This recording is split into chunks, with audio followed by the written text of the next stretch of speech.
So I'm now going to reintroduce, for those of you who were not here earlier, we had a little bit of a tech glitch. So I'm now going to reintroduce Fahad Malik. He's going to give us a slice of his PhD research. And as I said earlier, excellent segue from the introductory inspirational talks into how we can be using these insurance tools to make a difference in housing cover. So over to you.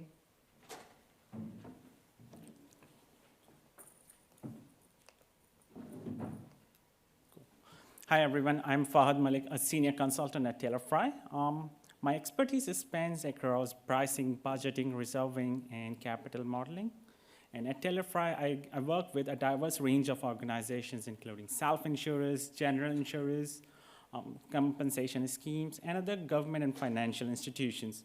I'm also completing a PhD, and today I'm here to present a small segment or a portion of my PhD thesis. Let's get started.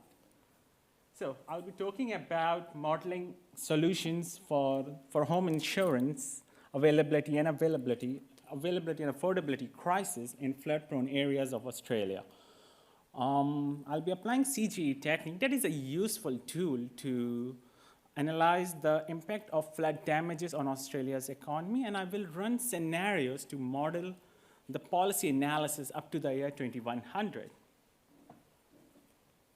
So let's quickly start with the insurance catastrophe overview for last financial year. Between July 21 and June 22, these catastrophes cost the insurance industry over $6 billion, predominantly by floods. And so you are very well aware of the size of these catastrophes. The new government has committed to invest nearly $200 million in mitigation works every year. But if you compare $200 million every year with $6 billion worth of catastrophes just last year, then we are still a long way off the mark. In fact, an average Australian household paid nearly $1,500 last year in terms of direct costs arising from these extreme events, and this is expected to grow to $2,500 by 2050. So the economic cost is huge, and it is anticipated to reach $35 billion by 2050 on a yearly basis. So if this does not drive us to adopt resilience and adaptation measures, then I don't know what will. So Australia is like the driest continent on Earth, but ironically, like floods are the most costliest catastrophes we have faced so far. I don't think I need to tell anyone in this room that climate is changing and Australia is on the front line of climate change. And however, there's some good news, like the government has taken some real step change with this parliament, and the government has shown interest in investing in infrastructure and renewable energy projects, as well as set up legislative targets for 2030 and 2050. That being said, we still have a long way to go. So let's quickly look at the previous wet periods. In 2011, basically, the whole of the Queensland was flood declared, and parts of Victoria were also severely flooded. So technically, we had two states that had same level of flooding that we had last year. In 1974, again, we had terrible floods. I don't know how many of you in the room actually witnessed that flood. And in 1880s, again, we had two terrible floods, just 2 weeks apart in Brisbane. If you look at this picture, it is a ship from Queensland Navy Base that was washed away by the flood and ended up in the botanical garden. People were actually wondering, wondering how they're going to get the ship out, but after 2 weeks, the second flood took place and brought the ships back into the river where they belonged.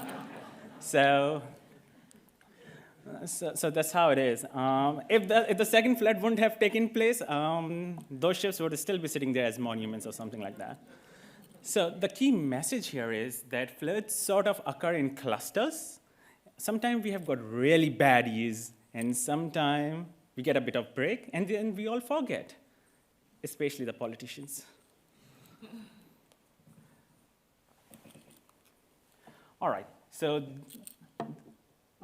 this particular chart shows floods in Hawkesbury since 1790 all the way down to 2022. So if you look at these periods that are highlighted in orange, these are like 30 to 40 years long, and during this period, nothing happened. Like, not a single catastrophic flood took place. So this is like an entire generation forgetting about floods. So the key message here is like the recent floods that have taken place in Hawkesbury. I don't know whether we have entered into one of these periods again, but it does seem like history is repeating itself. All right, we have specifically focused on Cat 221 or March 22 floods that have affected a wide area of Australia, including like parts of New South Wales and southeast Queensland. These floods damaged the private property possession, costing over $5 billion. Despite the enormity of this disaster, the insurance companies managed to settle or close nearly 80% of more than 240,000 claims in less than 2 years. This is remarkable. Basically, the insurance companies quickly engaged with local, state, federal governments and their agencies to assist the impacted members of the community during and the aftermath of floods. So this chart shows the economic cost in top 10 affected LGAs by the March 22 floods. If you closely look at the chart, the vertical column shows the total flood damages. The orange color human icon shows the flood damages per capita, and the dollar sign shows average claim cost. So clearly, we can see the significant damage in Brisbane, that is around over 1.3 billion, followed by Lismore. But if we compare the actuarial statistics, the average claim cost and average incurred cost is a lot higher, in fact, highest in Lismore because of its low population density, and it is being like, because of the catastrophic nature of the floods over there. So we have specifically focused on Lismore to understand the home insurance availability and affordability crisis. So for those who don't know, Lismore is located in between two beautiful valleys, and therefore it faces an occasional but an extreme challenge in managing floods due to its picturesque geographic settings. If you look at this picture, this is the Lismore CBD. That was completely inundated because of the recent floods, and the sea level was around 14.5 meters, like causing catastrophic havoc. This is a bit of a controversial slide. A lot of media reports have said that, they have found out variability in home insurance premium in Lismore. So we conducted a shadow shopping exercise that actually confirmed that two homes of same value of similar structure features have got significantly different or varying premium. It's like the Australian insurance companies are quoting between $5,000 to $37,000 for a flood coverage in Lismore. So it does raise this concern that the insurance industry is not able to, or is to a fair extent, unable to value the, flood risk, the billion-dollar flood risk, and the affordability issues. However, based on, since I'm an actuary, I don't, this scatter plot shows the home insurance premium is all over the place. But I also do not expect any kind of correlation. It's because the variability in the home insurance premium is driven by several other factors, such as the risk appetite of the insurer, the risk concentration level, those sort of things as well.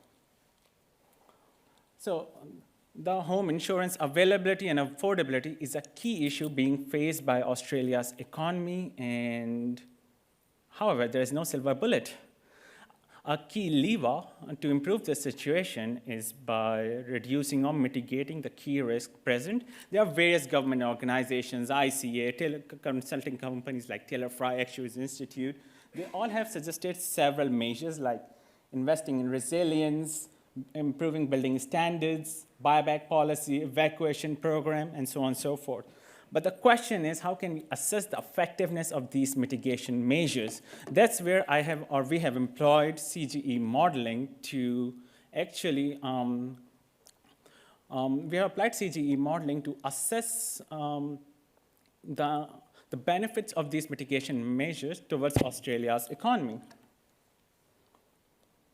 So what is CGE? CGE is a useful tool to understand or that help us answer what-if type questions. So CGE is a modeling tool, is a powerful tool for tracing through the economic linkages between sectors and show how the impacts play out over time. It is a simulation tool that actually shows what happens if something changes in the economy. Like, let's say government introduces subsidies on Tesla, or removes levy from the home insurance premium, or even like starting an infrastructure project like building up a tunnel. How would this actually affect Australian economy? So these kind of answers are basically answered by CGE. So CGE modeling is useful in understanding how the economy has performed in the past, how something that is important to the economy something at present is like important to the economy, and of course another question, like how the economy will grow in the future. All these things build up the CGE modeling to answer counterfactual or what-if type questions.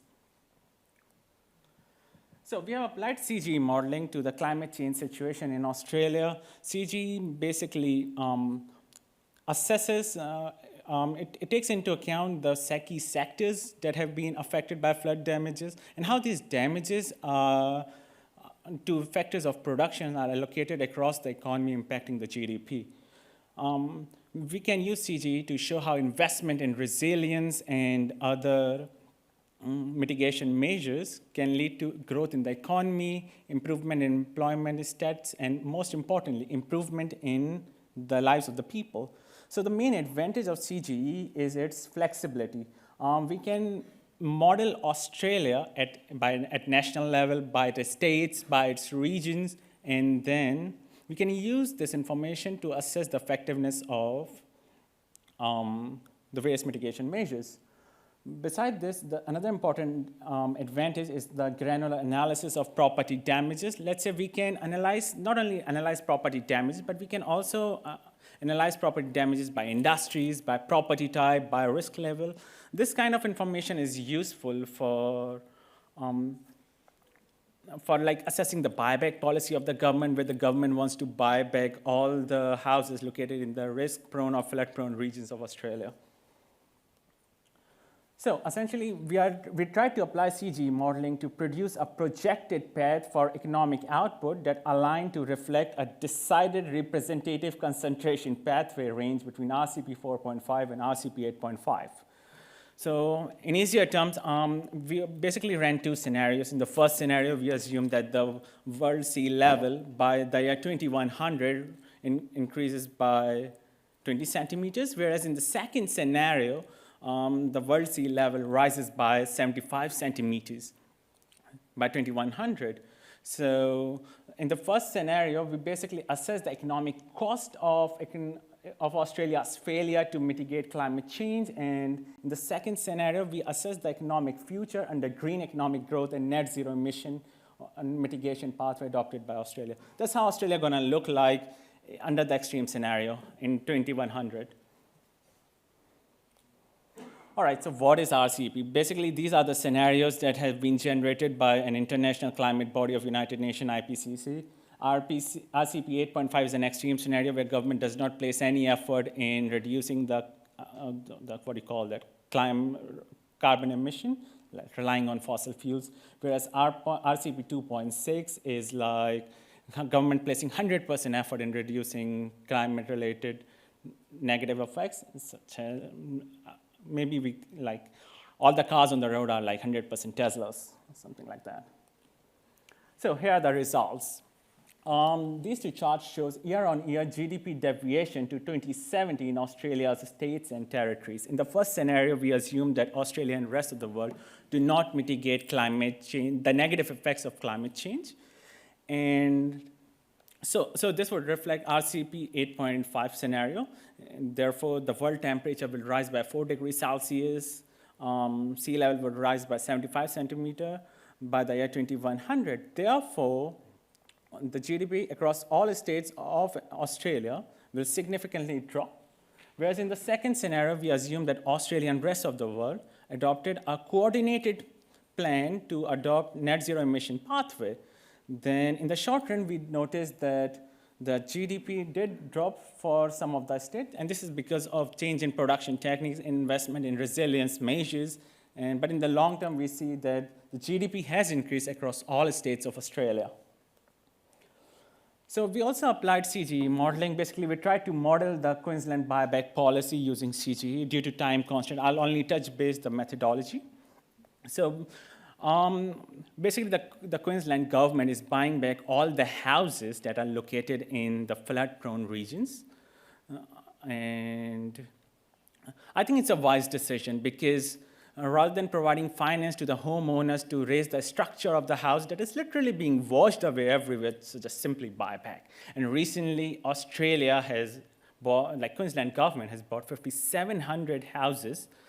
And so the key issue with this policy is that the house the government is trying to buy, its value is a lot higher if you are trying to buy a similar house from the open market. Last but not the least, we tried to apply CGE modeling. So we essentially defined the different regions and sub-regions based on flood risk level. Then we estimated the economic cost across all regions and sub-regions, then applied CGE model to simulate the economic effects of assigning different levels of flood risk to each region and sub-region.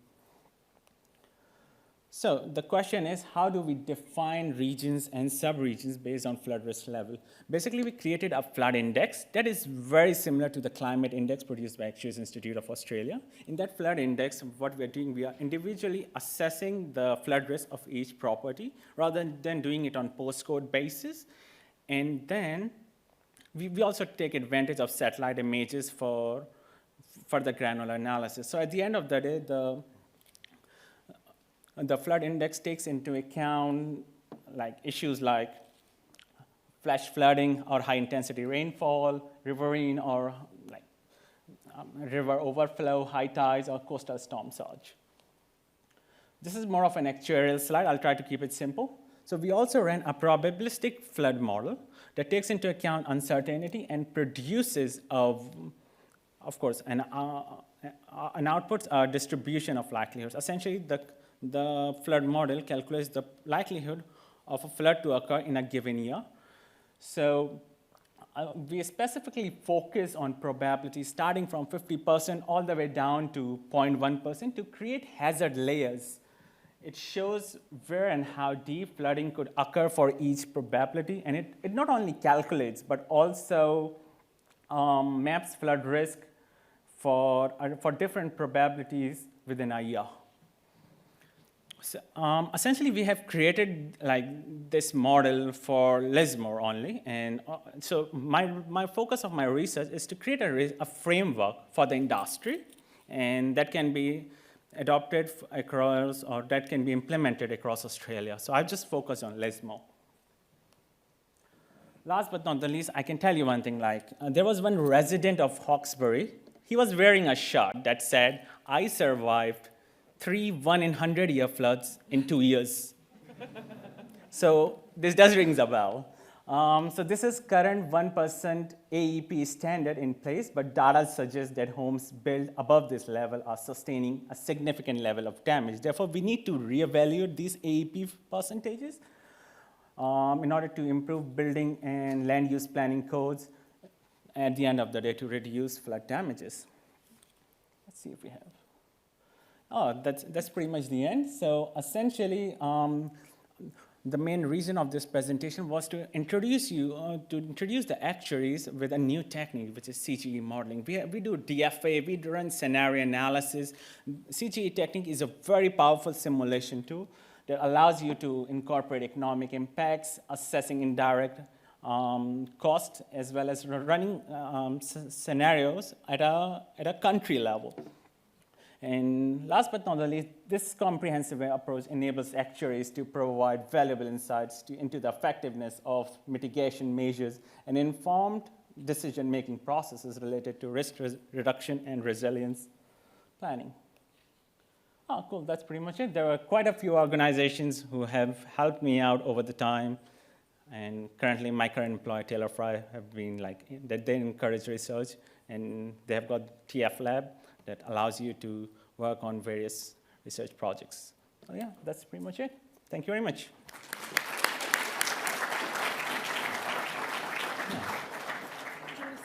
Yeah.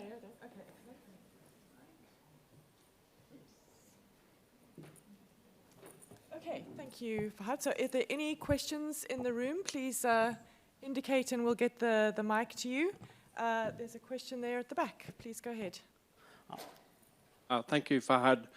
My name is Shane Doon. I work for Farmers Alliance, I forget what they call it, Farmers Alliance Mutual Insurance in Kansas, but I'm actually Australian, so long story. I do have family up in the Lismore region, so this is just word of mouth, so you would probably know more about it than I do, but I believe prior to last year's floods, the 1954 flood might have been the high water mark. Perhaps maybe there was one even before that, but a lot of the houses were built to that high water mark because they were all told will never get higher than 1954, and it did. So I'm just wondering, how does that work with flood research when the flood that might come next is going to be higher than ever been recorded? Is there some way to model that? So maybe add 10% or something. Is that? Can you do it? Can you model it? Exactly. Essentially, in Lismore, Hawkesbury, in these areas, the council has set up a planning level. The house should be above that planning level, but every year the flood level is increasing. Every time the flood takes place, it's a lot higher or close to the existing planning model. In fact, actually, I brought a few slides. Sorry, if you could put up the presentation again. So basically, the government in Lismore and Hawkesbury have set up. So this was a house that was flooded last year and had a large insurance claim. The planning level was around 16 meters, but the flood level was around 14 meters. Essentially, the ground floor of these houses should have a garage, laundry, and maybe a rumpus room. But we Australians love renovating our houses. We put furniture and everything that can be claimed from the insurance company. So I did brought a few questions because over here in this particular room, we have got climate experts, actuaries, and in other corporate from the insurance companies. So here are quite a few questions, like should the council ensure that the ground level of houses in flood-prone regions must not be used for living purposes, those sort of things. So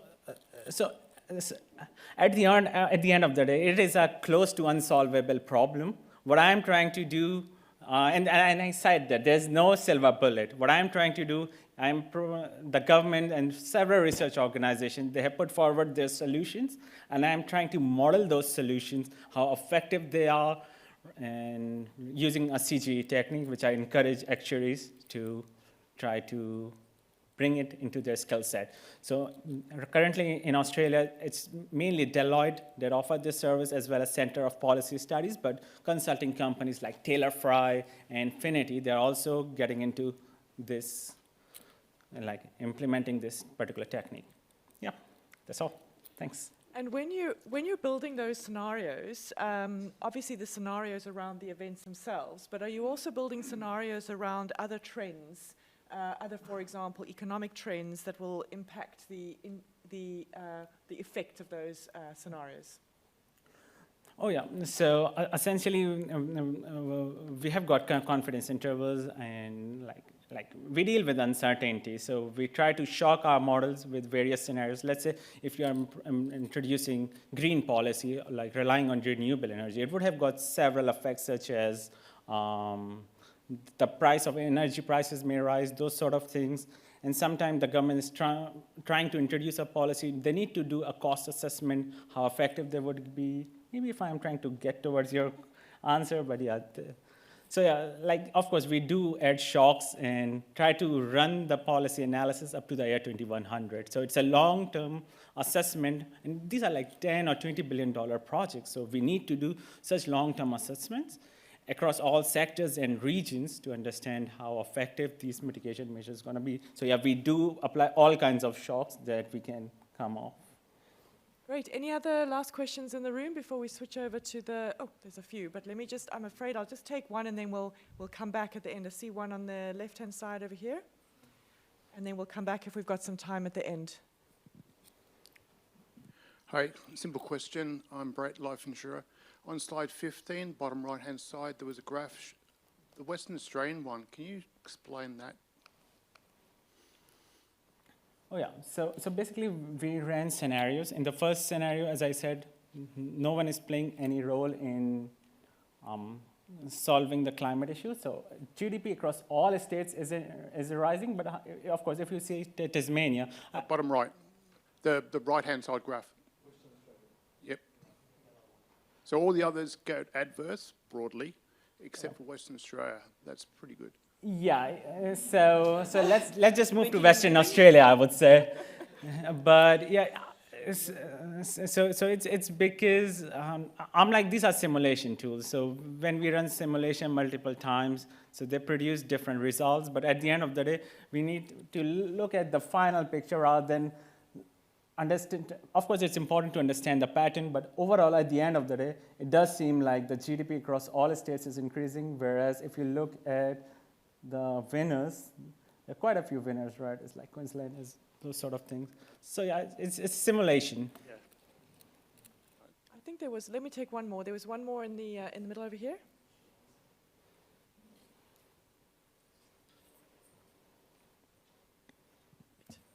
I'm Lumia, I'm from Telefra, but Fahad didn't know I'm going to ask a question anyway. Previously, I did attend a CAT modeling session with the European Institute, and I understand one of the challenges in CAT modeling is, say, how do you allow for events happening in clusters or correlation between events rather than, say the Auckland floods and the Cyclone Gabriel being very independent events. Maybe there's correlations or storms happening after floods. So how does the modeling allow for that? So one important thing is that these models are based on theoretical economic foundations rather than statistical correlation. So they are more of a deterministic models. But of course, if you add a stochastic element, then you would be able to model the variability in weather, the intensity of the flood. And as I said, like, it allows you to classify damages into high risk properties, low risk, medium risk properties. So it does provide some flexibility, but of course, if you want to add variability into it, then yeah, at the moment it's deterministic model based on a theoretical economic foundation rather than statistical correlations. Thank you. Thanks so much, Fahad. So let's leave it there and we'll see if there's more questions at the end. Thank you very much. Thank you very much.